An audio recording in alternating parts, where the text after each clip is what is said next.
संदीप भारतीय आपका इस भारतीय के खास प्रोग्राम में आपका स्वागत करता हूं। आज हम आपको एक कहानी सुनाएंगे। कहानी है 25 जून 1975 की, और इस घटनाक्रम के बाद अगले दिन 26 जून को जो उस समय की प्रधानमंत्री थी इंदिरा गांधी, उन्होंने रेडियो पे आकर उन्होंने घोषणा कर दी थी कि राष्ट्रपति ने इमरजेंसी की घोषणा कर दी है। तो आज हम आपको इमरजेंसी, या उसे आप हिंदी में जैसे आपातकाल कहते हैं, तो उसके बारे में आपको उसकी जो घटना थी, जो पूरी उसके पीछे की सच्चाई थी, वो बताने का प्रयास करेंगे। आप भी अपने सवाल पूछ सकते हैं और अपने सुझाव दे सकते हैं कि क्या इमरजेंसी लगाना सही था या नहीं था। जो भी आपके सवाल है या आपके सुझाव है, आप वो दे सकते हैं। इमरजेंसी भारत में 25 जून को 1975 में लगाई गई थी और ये 21 महीने तक चली थी। उस समय जो काफी सारे रिस्ट्रिक्शन लगा दिए गए थे, मीडिया को बोलने की आजादी नहीं थी, अखबार बंद कर दिए गए थे।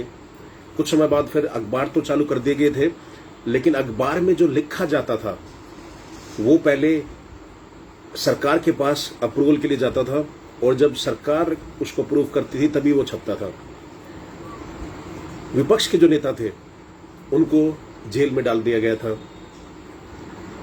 तो ऐसा क्या स्थिति रही कि ये स्थिति आई कि इमरजेंसी लगानी पड़ी भारत में, और क्या वो लगाना सही था? इसके बारे में आप भी अपने सुझाव रख सकते हैं या आप अपने सवाल हैं आप वो पूछ सकते हैं। तो हम शुरुआत करते हैं। भारत के लिहाज से 25 जून का दिन एक विवादास्पद फैसले के लिए जाना जाता है। यह वही दिन था जब देश में आपातकाल इमरजेंसी लगाने की घोषणा हुई और तत्कालीन प्रधानमंत्री इंदिरा गांधी ने जनता को बेवजह मुश्किलों के समुद्र में धकेल दिया। 25 जून 1975 को आपातकाल की घोषणा की गई और 26 जून 1975 से 21 मार्च 1977 यानी कि 21 महीने की अवधि तक आपातकाल जारी रहा। 21 महीने तक ये इमरजेंसी लगी रही भारत में। आपातकाल के फैसले को लेकर इंदिरा गांधी द्वारा कई दलीलें दी गई। उन्होंने बताया कि देश को गंभीर खतरा है, लेकिन क्या जो पर्दे के पीछे जो कहानी कुछ अलग थी क्या? इंदिरा गांधी ने कहा कि देश में अशांति का माहौल है, और उन्होंने ये आरोप लगाए कि उन्होंने जो जनता की भलाई के लिए काम करे हैं, इसीलिए जो विपक्ष के नेता हैं वो क्या कहते हैं, उनसे खुश नहीं है इस मामले में। तो कहीं ना कहीं देश में अशांति का माहौल है, इसीलिए मैंने इमरजेंसी लगाई है। ऐसा उस समय की प्रधानमंत्री इंदिरा गांधी का कहना था। लेकिन क्या जो सच्चाई थी कुछ अलग थी क्या? वो हम आज जानने का प्रयास करते हैं। तो कहा जाता है कि आपातकाल की नींव, जो इमरजेंसी की नींव थी, 12 जून 1975 को ही रख दी गई थी। क्या हुआ था 12 जून को? 12 जून 1975 को, जिसके कारण इमरजेंसी लगाई गई 25 जून को। 1971 में इंदिरा गांधी रायबरेली से सांसद चुनी गई थी। इंदिरा गांधी के खिलाफ संयुक्त सोशलिस्ट पार्टी के प्रत्याशी राजनारायण ने इलाहाबाद हाईकोर्ट में एक याचिका दाखिल करी। तो 1971 में इंदिरा गांधी जब रायबरेली से लड़ी और वहां से वो जीत गई थी चुनाव में, तो जो हारे थे प्रत्याशी राजनारायण, उन्होंने एक याचिका लगाई कि भाई इंदिरा गांधी ने ये जो चुनाव जीता है 1971 में, ये धोखाधड़ी से जीता है। राजनारायण ने अपनी याचिका में इंदिरा गांधी पर कुल 6 आरोप लगाए थे ये जबकि मैं बात बता रहा हूं कि 1971 में जब चुनाव हार गए थे राजनारायण इंदिरा गांधी से, तो उन्होंने वो हाई कोर्ट में, इलाहाबाद हाई कोर्ट में एक याचिका जो दाखिल करी थी, तो उसमें 6 आरोप उन्होंने लगाए इंदिरा गांधी के ऊपर। जो पहला आरोप था वो था कि इंदिरा गांधी ने चुनाव में भारत सरकार के अधिकारी और अपने निजी सचिव यशपाल कपूर को अपना इलेक्शन एजेंट बनाया और यशपाल कपूर का इस्तीफा राष्ट्रपति ने मंजूर नहीं किया। दूसरा आरोप, ये पहला आरोप था राजनारायण का, जो प्रत्याशी थे रायबरेली से और हार गए थे इंदिरा गांधी से। दूसरा आरोप उन्होंने जो लगाया था, उन्होंने लगाया कि रायबरेली से चुनाव लड़ने के लिए इंदिरा गांधी ने ही स्वामी आदित्यानंद को बतौर रिश्वत 50,000 रुपए दिए ताकि राजनारायण के वोट कट सके। तो कहें कि जैसे आज की बात करते हैं कि जैसे दो पार्टियों के बीच में जो प्रत्याशी होते हैं, तो किसी तीसरे, चौथे या पांचवें प्रत्याशी को भी खड़ा कर देते हैं, ऐसी जो खबरें आती हैं ताकि वोट कट जाए।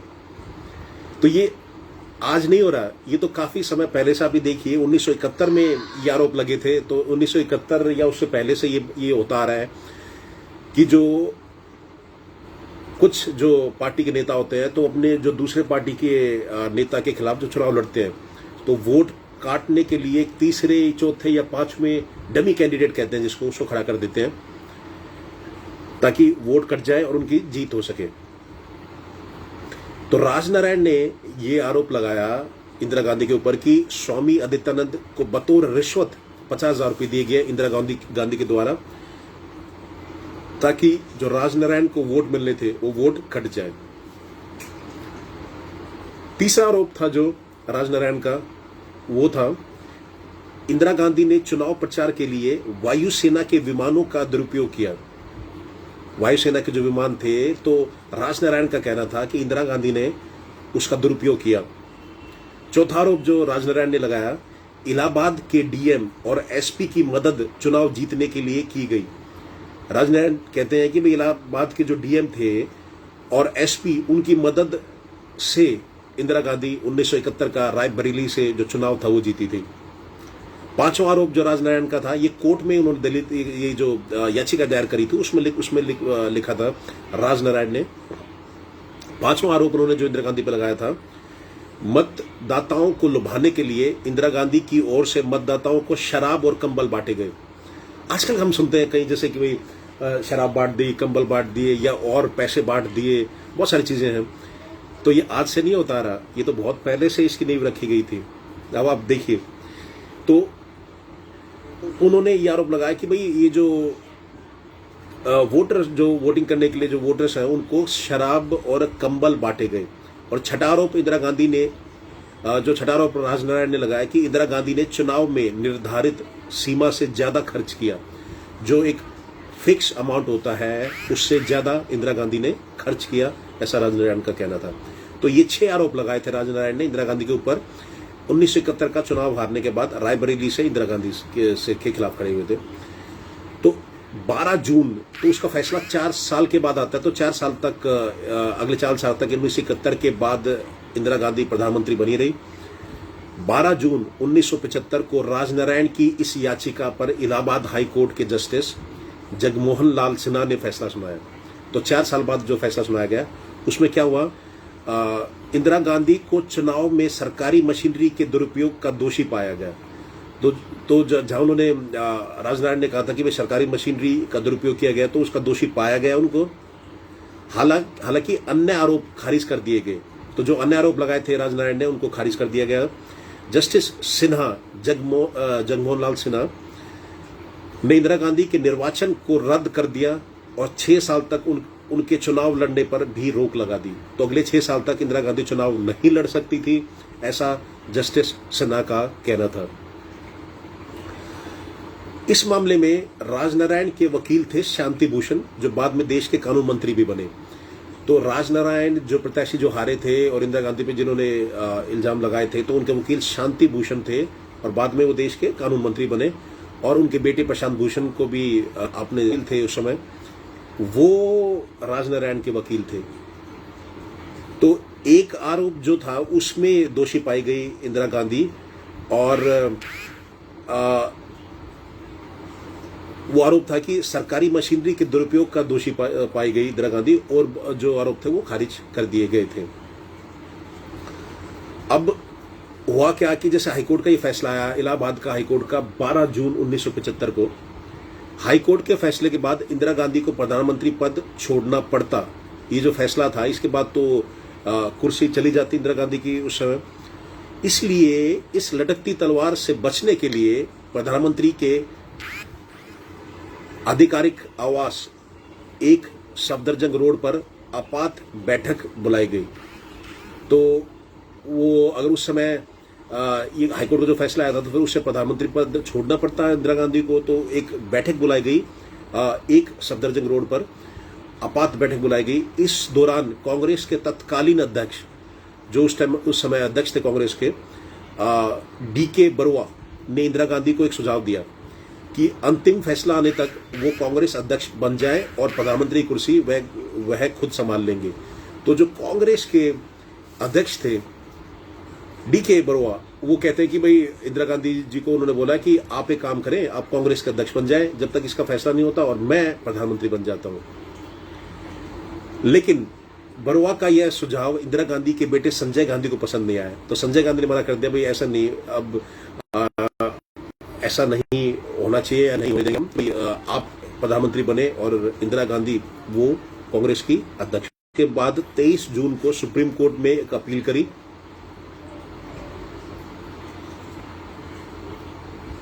तो 23 जून को सुप्रीम कोर्ट में इंदिरा गांधी ने जो हाई कोर्ट में जो 12 जून को जो फैसला था उसके खिलाफ 23 जून को सुप्रीम कोर्ट में अपील करी। सुप्रीम कोर्ट के अवकाश पीठ जज जस्टिस VR कृष्ण अय्यर ने अगले दिन,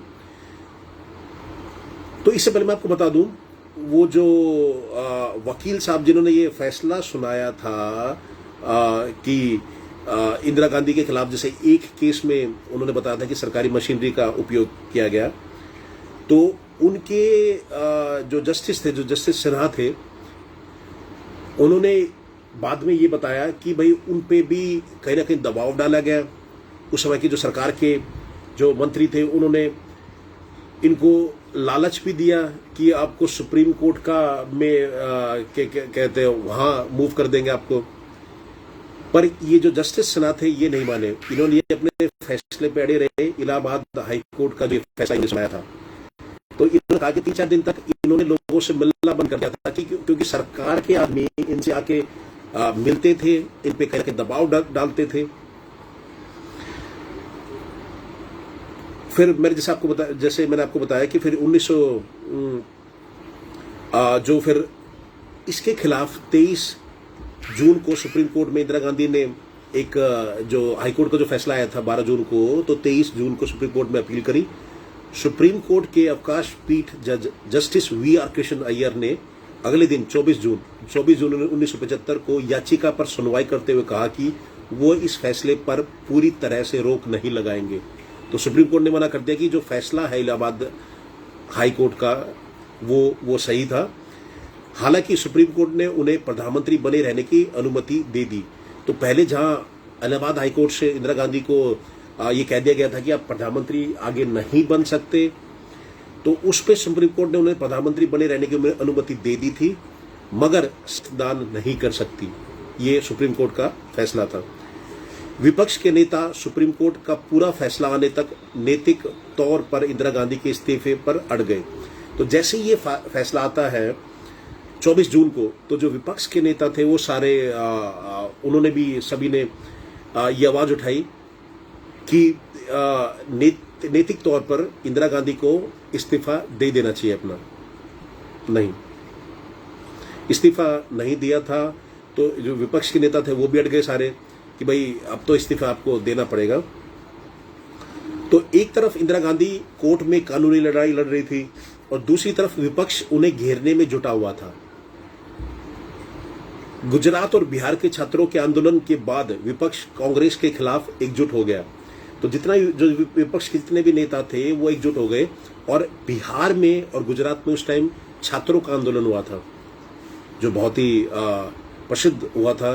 तो जेपी जेपी बाद में फिर जैसे जो जेपी आंदोलन भी कहलाया पूरे जो देश में, तो छात्र इससे काफी जुड़े थे। उसमें लालू प्रसाद यादव थे, आरजेडी के जो अब अध्यक्ष थे पहले, तो लालू प्रसाद यादव, मुलायम सिंह यादव, तो सभी उसी जो जेपी आंदोलन था उसमें इन्होंने बढ़ चढ़ के भाग लिया था। तो अब हुआ क्या कि इंदिरा गांधी को एक तरफ तो कानूनी लड़ाई लड़ रही थी और दूसरी तरफ विपक्ष उन्हें घेरने में जुटा हुआ था। तो गुजरात और बिहार के छात्रों के आंदोलन के बाद विपक्ष कांग्रेस के खिलाफ एकजुट हो गया। तो कांग्रेस थी इंदिरा गांधी की जो पार्टी थी उसके खिलाफ एकजुट हो गया विपक्ष। जेपी की अगुवाई में विपक्ष लगातार कांग्रेस सरकार पर हमला कर रहा था। JP Jayaprakash Narayan supreme court के फैसले के अगले दिन 25 जून 1975 यानी कि आज ही के दिन 1975 को दिल्ली के रामलीला मैदान में जेपी ने एक रैली का आयोजन किया। जेपी ने आज ही के दिन 1975 में एक रैली करी थी दिल्ली में रामलीला मैदान में, जहां पे देखा कि 2011 में ये अन्ना ने भी रैली करी थी कांग्रेस के खिलाफ, और फिर बाद में दिल्ली के मुख्यमंत्री अरविंद केजरीवाल बने थे। तो वो ऐसी ही रैली 25 जून 1975 को करी गई जेपी के द्वारा। और इस रैली में जो लोग शामिल थे वो मैं आपको नाम बताऊंगा, बहुत ही जो आगे जाके देश के महान हस्ती बने या पॉलिटिक्स में जो जाने माने चेहरे बने।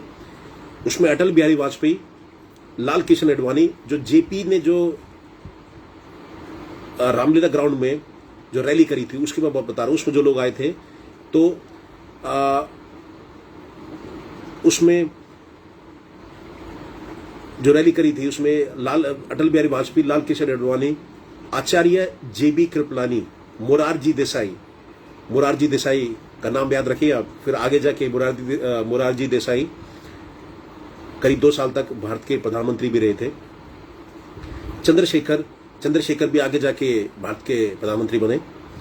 जैसे तमाम दिग्गज नेता एक साथ एक मंच पर मौजूद थे जो जेपी ने जो रैली करी आज ही के दिन 1975 में। तो जयप्रकाश नारायण ने जो जिसे जेपी आंदोलन कहा जाता है, तो जयप्रकाश नारायण ने अपने भाषण की जो शुरुआत करी उसमें रामधारी सिंह दिनकर की मशहूर कविता की एक पंक्ति से उन्होंने शुरुआत करी भाषण की। वो कहते हैं, सिंहासन खाली करो कि जनता आती है, सिंहासन खाली करो कि जनता आती है, ऐसा जेपी ने कहा अपने भाषण की शुरुआत में। तो वो इंदिरा गांधी की सरकार के खिलाफ थे कि कोर्ट ने भी सुनाया था कि भाई उनको क्या कहते हैं, जो ये जो मामला लगा था कि कहीं ना कहीं सरकारी मशीनरी का उपयोग किया था चुनाव जीतने के लिए। तो जेपी ने अपने भाषण की शुरुआत करी और कहते हैं कि सिंहासन खाली करो कि जनता आती है। जयप्रकाश नारायण ने रैली को संबोधित करते हुए लोगों से इंदिरा गांधी सरकार को उखाड़ फेंकने की अपील करी। सुप्रीम कोर्ट के फैसले के बाद पहले से ही नाजुक स्थिति में आ चुकी इंदिरा गांधी की हालत विपक्ष के तेवर को देखकर और खराब हो गई। तो एक तरफ तक कोर्ट ने बोल दिया था इंदिरा गांधी को कि अगले 6 साल तक आप चुनाव नहीं लड़ सकते, ऊपर से विपक्ष भी मिल गया। विपक्ष ने कहा भाई कि कुर्सी खाली करो आप। तो वहां अब मुसीबत आ गई इंदिरा गांधी के लिए। तो जेपी का ये जो आंदोलन जो रैली थी उसमें केसी त्यागी भी थे जो लोकदल के सदस्य के रूप में मंच पे मौजूद थे। केसी त्यागी को आप जानते होंगे, आजकल क्या कहते हैं, ये जेडीयू में है, जनता दल यूनाइटेड, जो बिहार की नीतीश कुमार की जो पार्टी है उसमें है केसी त्यागी। तो वो भी लोकदल के सदस्य के रूप में, लोकदल जो पार्टी थी उस समय उसके रूप में उसी मंच पे मौजूद थे जो दिल्ली में रैली निकाली थी जेपी ने। तो उन्होंने कहा ये जो इमरजेंसी लाई गई थी, तो वो कहते हैं केसी त्यागी कि जनता के साथ इंदिरा गांधी का विश्वासघात बताया उन्होंने इसको, इमरजेंसी को। विपक्ष के बढ़ते दबाव के बीच इंदिरा गांधी ने 25 जून 1975 की आधी रात को तत्कालीन राष्ट्रपति, तो 25 जून की जो रात को ही आप ये देखिए, तत्कालीन राष्ट्रपति फखरुद्दीन अली अहमद, उस समय राष्ट्रपति थे फखरुद्दीन अली अहमद, से इमरजेंसी के घोषणा पत्र पर दस्तखत करा लिए। तो 25 जून की रात को ही इंदिरा गांधी ने राष्ट्रपति फखरुद्दीन अली अहमद से इमरजेंसी के जो घोषणा पत्र था उस पर साइन करा लिए। और इसके तुरंत बाद जयप्रकाश नारायण, अटल बिहारी वाजपेयी, लाल कृष्ण आडवाणी, मोरारजी देसाई समेत सभी विपक्षी नेता गिरफ्तार कर लिए गए। तो सरकार ने इमरजेंसी लागू कर दी 1975 को, 25 जून को, और फिर जो विपक्ष के नेता थे ये सभी को गिरफ्तार कर लिया गया। 26 जून 1975 को सुबह 6 बजे कैबिनेट की एक बैठक बुलाई गई।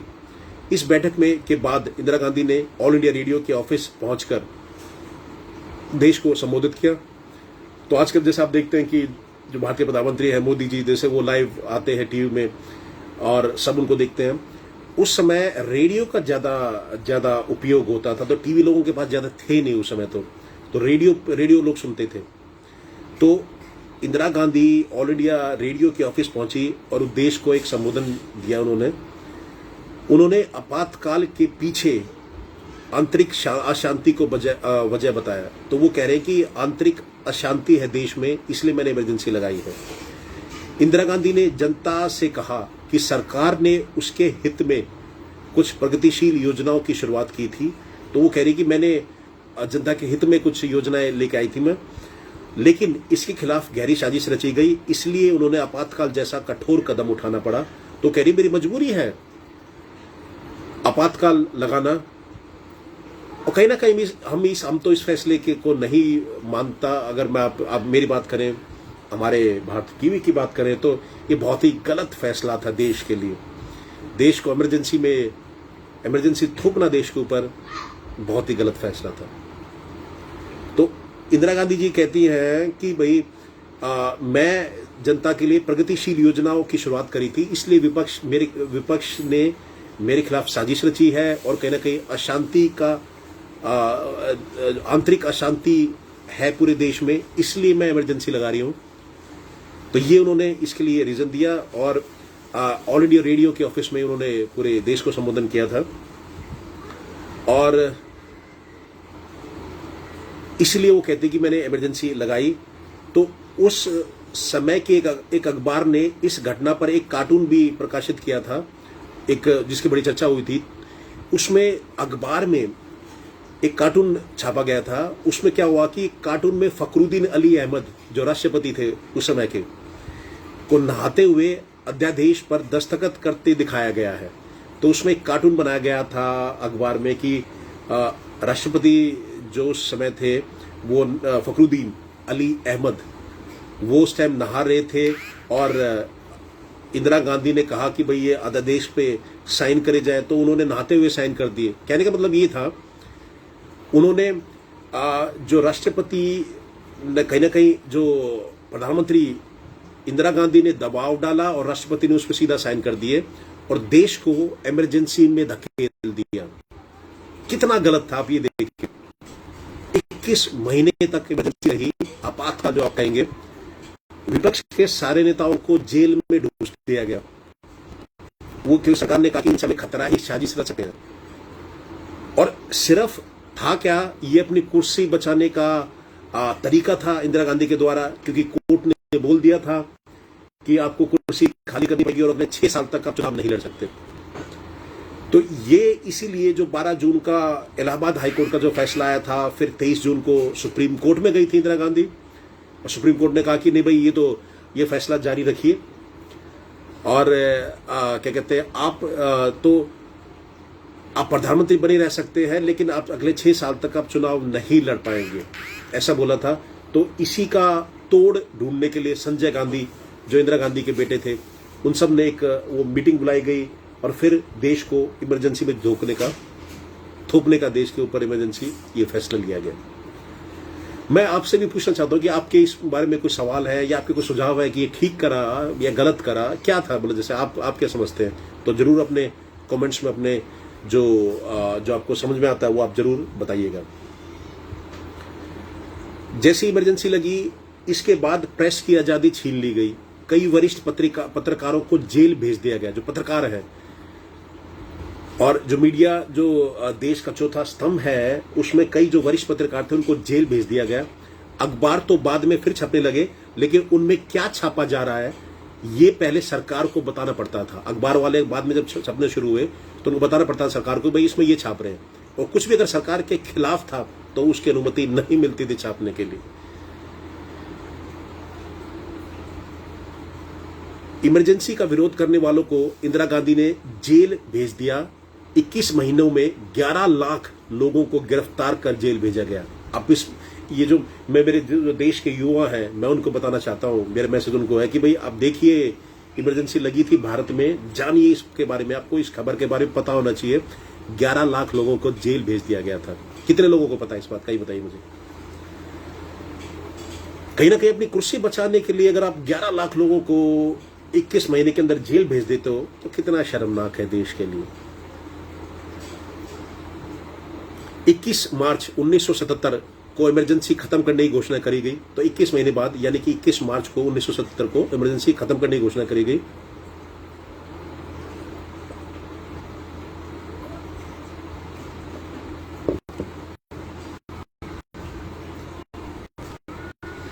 तो ये जो फैसला लिया गया 21 महीने बाद, तो इंदिरा गांधी को लगा कहीं चुनाव करने चाहिए और फिर से हम जीत जाएंगे। लेकिन कैसा हुआ, चुनाव में फिर जीती इंदिरा गांधी या कांग्रेस पार्टी। तो 21 मार्च 1977 को इमरजेंसी खत्म करने की घोषणा की गई। इंदिरा गांधी और कांग्रेस आपातकाल को संविधान के अनुसार लिए गया फैसला बताते रहे। तो ये जो आपातकाल लगाया था, तो इंदिरा गांधी और कांग्रेस जो पार्टी थी वो ये कह रही थी कि संविधान के अनुसार ये फैसला लिया गया था, लेकिन वास्तव में उन्होंने 1975 में संविधान द्वारा दिए गए इस अधिकार का दुरुपयोग किया था। संविधान के अनुच्छेद 352 में राष्ट्रीय आपातकाल लगाए जाने के 2 तर्क दिए गए हैं। तो जो 352 अनुच्छेद है उसमें 2 लिखा हुआ है कि भाई दो वजह के कारण आप इमरजेंसी लगा सकते हो। वो वजह थी क्या जो इंदिरा गांधी ने इमरजेंसी लगाई थी? नहीं। पहला तर्क है जो संविधान के अनुच्छेद 352 के अनुसार, अगर युद्ध जैसे हालात है जिसे आप भारी आक्रमण कह सकते हैं, तो जैसे अगर बाहर से कोई युद्ध कर रहा है, कोई हमला कर दे भारत के ऊपर, तब आप इमरजेंसी लगा सकते हैं। तो किसने हमला किया था भारत के ऊपर? नहीं। दूसरा कारण मैं आपको बताता हूं। दूसरा कारण यह है कि यदि देश की शांति भंग होने की स्थिति निर्मित हो जाए, कि देश में शांति भंग हो गई है, ये एक कारण हो। लेकिन क्या देश में शांति भंग हुई थी? नहीं। तो 2 कारण संविधान में अनुच्छेद 352 में 2 कारण दिए गए हैं। या तो कोई युद्ध हो और बाहर का देश आप पे हमला कर दे तो आप इमरजेंसी लगा सकते हो, या फिर देश में अशांति हो तब आप इमरजेंसी लगा सकते हो। और ये दोनों कारण ही नहीं थे। इंदिरा गांधी को जो हाई कोर्ट का, फिर सुप्रीम कोर्ट का जो फैसला आया था कि भाई उनको क्या कहते हैं 6 साल तक वो चुनाव नहीं लड़ पाएंगी, क्योंकि 1971 में चुनाव जीतने के लिए उन्होंने सरकारी मशीनरी का उपयोग किया था। अपनी कुर्सी बचाने के लिए इंदिरा गांधी ने और कांग्रेस पार्टी ने अपने जो पावर थी उसका दुरुपयोग किया।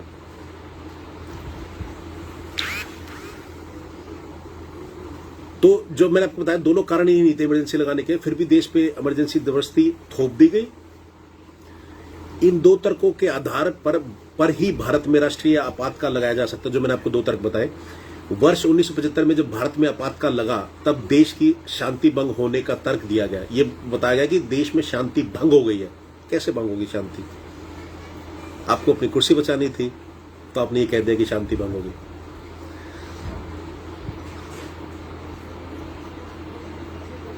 और मैं आपको आगे बताता हूं कि देश में संविधान में 3 तरह के आपातकाल का जिक्र है। पहला है राष्ट्रीय आपातकाल, दूसरा है राष्ट्रपति शासन, और तीसरा है आर्थिक आपातकाल। तीनों ही आपातकाल राष्ट्रपति की मंजूरी के बिना नहीं लगाए जा सकते, तो राष्ट्रपति को मंजूरी देनी पड़ती है। राष्ट्रपति भी ये मंजूरी संसद से आए लिखित प्रस्ताव पर ही दे सकते हैं। जब संसद में लिखित प्रस्ताव आएगा तभी दे सकते हैं। आपातकाल लागू होने के बाद संसद के प्रत्येक सदन में, जो दोनों सदन हैं, इसे रखा जाता है। अगर वहां इसका विरोध नहीं होता तो इसे 6 महीने के लिए और बढ़ा दिया जाता है। तो एक बार लागू आपातकाल इमरजेंसी लागू हो गई तो उसको संसद के दोनों सदनों में रखा जाता है। फिर अगर वहां इसको विरोध नहीं होगा तो अगले 6 महीने के लिए इमरजेंसी बढ़ा दी जाती है। 1975 में लगा आपातकाल 21 महीने तक चला था, यानी लगभग 4 बार आपातकाल को बढ़ाए जाने की मंजूरी मिलती रही। तो संसद में इसको रखा गया, 4 बार उसको 6 महीने बाद जैसे रखा गया, विरोध नहीं हुआ तो फिर उन्होंने इमरजेंसी लगा दी। अगले 6 महीने बाद फिर रखा गया, फिर विरोध नहीं हुआ तो फिर इमरजेंसी लगा दी। ज्यादातर जो सांसद थे वो कांग्रेस पार्टी के ही साथ थे, कांग्रेस के पार्टी के थे या उसके साथ थे, इसलिए उसका विरोध नहीं किया गया। तो 4 बार आपातकाल बढ़ाने के लिए एक बार 6 महीने तक बढ़ाया जा सकता है, एक बार जो मंजूरी मिलती है सदनों में, तो 4 बार ऐसा हुआ और 21 महीने तक देश में इमरजेंसी लगी रही। अब सवाल यह है कि आपातकाल खत्म कैसे होता है। हमने ये तो बता दिया कि आपातकाल शुरू कैसे होता है, राष्ट्रपति के साइन होते हैं, फिर दोनों सदनों में पास होता है। तो अब खत्म कैसे होता है? जिस तरह से आपातकाल की घोषणा राष्ट्रपति करते हैं, ठीक उसी तरीके से लिखित रूप से वो उसे खत्म भी कर सकते हैं, राष्ट्रपति खत्म कर सकते हैं। आपातकाल को खत्म करने के लिए संसद की मंजूरी की जरूरत नहीं पड़ती है। हालांकि न्यायपालिका यानी कोर्ट द्वारा आपातकाल की न्यायिक समीक्षा की जा सकती है, लेकिन जो कोर्ट है वो समीक्षा कर सकता है कि भाई आपातकाल इमरजेंसी ठीक लगा रखी कि नहीं लगा रखी, इसको हटाना चाहिए। लेकिन आपातकाल लगाने के बाद इंदिरा गांधी ने भारतीय संविधान में 22 जुलाई 1975, तो 25 जून को इमरजेंसी लगाई जाती है, अगले महीने 22 जुलाई मतलब 1 महीने के अंदर ही आप लगा लो, 1975 को 38वां संशोधन कर न्यायिक समीक्षा पर का अधिकार कोर्ट से छीन लिया जाता है। संविधान में संशोधन किया जाता है और जो कोर्ट के पास ये पावर थी कि भाई वो चेक करे कि इमरजेंसी ठीक लगी है कि नहीं लगी, अगर नहीं है तो उसको हटा दिया जाए, तो एक संशोधन लाया जाता है कांग्रेस पार्टी द्वारा और 22 जुलाई को, तो 38वां संशोधन था ये, और न्यायिक समीक्षा का अधिकार कोर्ट से छीन लिया जाता है। इसके 2 महीने बाद संविधान में 39वां संशोधन किया गया। इसके मुताबिक कोर्ट प्रधानमंत्री के पद पर नियुक्त व्यक्ति के चुनाव की जांच नहीं कर सकता। अब आप ये देखिए, कहानी बहुत इंटरेस्टिंग है, आप सुनिए। एक और पहले तो एक संशोधन लाया गया, उसके बाद एक संशोधन और लाया, उसमें कोर्ट से ये अधिकार छीन लिया कि वो उसकी न्यायिक समीक्षा नहीं कर सकते इमरजेंसी की। अगर इमरजेंसी कोर्ट नहीं हटा सकता इमरजेंसी को, मतलब सरकार या प्रधानमंत्री के हाथ में ही वो बात है। उसके 2 महीने बाद जो संशोधन दिया था, तो दूसरा जो लाया गया उसमें उसके मुताबिक कोर्ट प्रधानमंत्री के पद पर नियुक्त व्यक्ति के चुनाव की जांच नहीं कर सकता, क्योंकि इंदिरा गांधी प्रधानमंत्री थी तो उनकी क्या कहते हैं चुनाव की जांच हुई थी। तो अब एक नया संशोधन ला दिया जाता है कि कोर्ट प्रधानमंत्री के पद पर नियुक्त व्यक्ति की चुनाव की जांच नहीं कर सकता। कितना गलत था, आप ये देखिए। मतलब अगर कुछ भ्रष्टाचार कर रखा हो प्रधानमंत्री ने तो आप उसकी जांच नहीं करोगे, या कुछ और भी रीजन है तो नहीं कर पाओगे, तो ये चीज सही थी गलत? मैं आपसे भी जानना चाहता हूं। शैलेंद्र अवस्थी जी, आपका जुड़ने के लिए बहुत बहुत धन्यवाद। आप भी अपने सवाल पूछ सकते हैं या अपने सुझाव रख सकते हैं। इमरजेंसी की आज हम चर्चा कर रहे हैं, आपातकाल 1975 में आज ही के दिन जो लगाया गया था और 21 महीने तक चला था देश में। आवाज, अच्छा आवाज कहीं ना कहीं कट रही है, आप ये कह रहे हैं। हाँ, मैं प्रयास करता हूं कि आवाज ठीक आए। तो 1975 में इंदिरा गांधी ने 26 जून की सुबह जब आपातकाल की घोषणा की, तब उन्होंने आंतरिक अशांति को इसका कारण बताया। हालांकि 1977 में मोरारजी देसाई की सरकार ने फिर संविधान में संशोधन कर कोर्ट के वो अधिकार वापस दिलाए। 1970 में फिर से जब चुनाव हुए तो मोरारजी देसाई की सरकार में उन्होंने संविधान फिर से संशोधन करे और कोर्ट को वो अधिकार वापस दिला दिए कि कोर्ट समीक्षा कर सकता है, जिन्हें इंदिरा गांधी ने छीना था। इसके बाद आपातकाल के प्रावधान में संशोधन करके आंतरिक अशांति के साथ सशस्त्र विद्रोह शब्द जोड़ दिया गया, ताकि फिर कभी भविष्य में कोई सरकार इसका दुरुपयोग न कर सके। तो जो मोरारजी देसाई की सरकार आई थी तो उन्होंने आंतरिक अशांति का जो रीजन दे रखा था उसके साथ सशस्त्र विद्रोह भी शब्द जोड़ दिया, ताकि भविष्य में कोई सरकार इसका दुरुपयोग ना कर सके। तो ये थी इमरजेंसी या आपातकाल की कहानी जो हमने आपको सुनाई, और 21 महीने तक ये आपातकाल चला था। विपक्ष के सभी नेताओं को जेल में डाल दिया गया था, और जो पत्रकार थे उन कई वरिष्ठ पत्रकारों को जेल में डाल दिया गया था। फिर बाद में और पत्रकार जो अखबार तो बंद कर दिए गए थे, लेकिन बाद में अखबार शुरू करे, लेकिन उसका जो अप्रूवल था वो सरकार के पास जाता था। तो ये देश में बड़ा गलत हुआ था उस 21 महीनों में। हमारी इसमें राय ये है कि बिल्कुल देश हित में नहीं था। ये तो देश के लिए जो क्या कहते हैं, आप ये देख सकते हैं कि जो काला अध्याय था, तो आप इसके बारे में सवाल पूछ सकते हैं या अपने सुझाव आप दे सकते हैं, और आगे भी हम इस पे चर्चा करेंगे। आज हमने इस बात को इसलिए रखा क्योंकि 1975 25 जून को ही आपातकाल या इमरजेंसी घोषणा करी थी इंदिरा गांधी की सरकार ने, जो कांग्रेस की सरकार थी। तो आगे भी हम ऐसे मुद्दों पर चर्चा करते रहेंगे और देश हित की हम बात करेंगे। तो हम किसी पार्टी के साथ नहीं है। जो देश के साथ गलत करेगा, चाहे कोई भी पार्टी हो, उसका हम विरोध करेंगे और देश को सबसे ऊपर हम रखेंगे। हमारे तिरंगा हमारे लिए सबसे ऊपर है। आगे भी ऐसी दिलचस्प कहानी आपको सुनाते रहेंगे जो सभी युवाओं को पता होनी चाहिए, हमारे बच्चों को पता होनी चाहिए, क्योंकि हमारे बच्चे हैं वो देश का भविष्य है और आगे आके वो देश की बागडोर संभालेंगे। शैलेंद्र जी कहते हैं कि emergency never be beneficial for public. तो वो कह रहे हैं कि भाई इमरजेंसी जो कभी भी पब्लिक के लिए लाभदायक नहीं है। बिल्कुल सही बात कही आपने शैलेंद्र जी, ये बात हम कह रहे थे। तो आशा करते हैं कि आगे कभी ऐसी इमरजेंसी की सिचुएशन ना आए जो देश ने 21 महीने झेला और जो फिर बदनामी हुई हर जगह। आप ये देखिए कि कैसे इमरजेंसी ला दी अपनी कुर्सी बचाने के लिए, अपने सारा जो ये प्लानिंग करी, तो वो चीज़ बड़ी गलत थी। और उसी के कारण फिर कांग्रेस पार्टी की हार हुई। 1970 में मार्च में इलेक्शन हुए थे जो इंदिरा गांधी ने कराए थे, तो उसमें बुरी तरह हार हुई इंदिरा गांधी की। मोरारजी देसाई की सरकार आई, जो विपक्ष के नेता थे सारे आपस में मिलकर उन्होंने पार्टी बनाई और 2 साल तक की सरकार चली। फिर हालांकि उसके बाद फिर से जो इलेक्शन होते हैं उसमें इंदिरा गांधी की जीत होती है। 1980 में जो चुनाव हुए थे उसमें इंदिरा गांधी की फिर जीत हुई थी। तो ये थी कहानी इमरजेंसी की। आगे भी आपको ऐसे जो भारत के जो बारे में जो तथ्य है या जो खास जो घटनाक्रम जो हुए थे उसके बारे में आपको बताते रहेंगे। आप सबका जुड़ने के लिए बहुत बहुत धन्यवाद। मैं संदीप भारतीय, भारत टीवी की टीम की तरफ से बहुत बहुत धन्यवाद। जय हिंद।